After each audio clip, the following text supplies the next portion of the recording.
ભાવનગર શહેરમાં home guard unit દ્વારા Panwadi headquarter home guard ઓફિસથી બસ સ્ટેન્ડથી નિલંબાગ ખાતે કૃષ્ણકુમાર સિંહજી અને પ્રતિમાને હાર તોલા કર્યા બાદ જેલ રોડ પર સ્વામી વિવેકાનંદજીની પ્રતિમા તેમજ જશોનાથ ખાતે આવેલ શ્રી બાબા સાહેબ આંબેડકરજીની પ્રતિમાને પુષ્પાંજલિ તેમજ હાર અર્પણ કરવામાં આવ્યા હતા અને બેન્ડના સથવારે રૂટ માર્ચનું આયોજન કરવામાં આવ્યું હતું। આજના કાર્યક્રમમાં ભાવનગર જિલ્લા હોમગાર્ડ કમાન્ડન્ટ શંભુસિંહ સરવૈયા, મોનીશ વસાવડા, ધર્મેન્દ્રસિંહ સરવૈયા, ગીતાબેન ગોહિલ, મહેન્દ્રભાઈ બોરીચી સહિતના અધિકારી તેમજ એનસીઓ તેમજ મોટી સંખ્યામાં હોમગાર્ડ જવાનો અને મહિલાઓ હાજર હતા।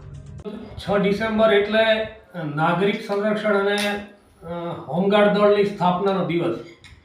આજે પૂરા ભારતભરની અંદર હોમગાર્ડ દિવસ સ્થાપનાનો જ્યારે ઉજવણી થઈ રહી છે ત્યારે આજે ભાવનગરની અંદર માનનીય જિલ્લા કમાન્ડન્ટ શ્રી શંભુસિંહ સરવૈયાના માર્ગદર્શન અને આગેવાની નીચે આજે ભાવનગર શહેરના હોમગાર્ડની રૂટ માર્ચ રેલી તેમજ માનનીય કૃષ્ણકુમારસિંહજી, સ્વામી વિવેકાનંદજી અને આંબેડકરજીની પ્રતિમાને હાર તોલાનો કાર્યક્રમ તેમજ બેન્ડની સુરાવલીનો કાર્યક્રમ યોજવામાં આવ્યો હતો।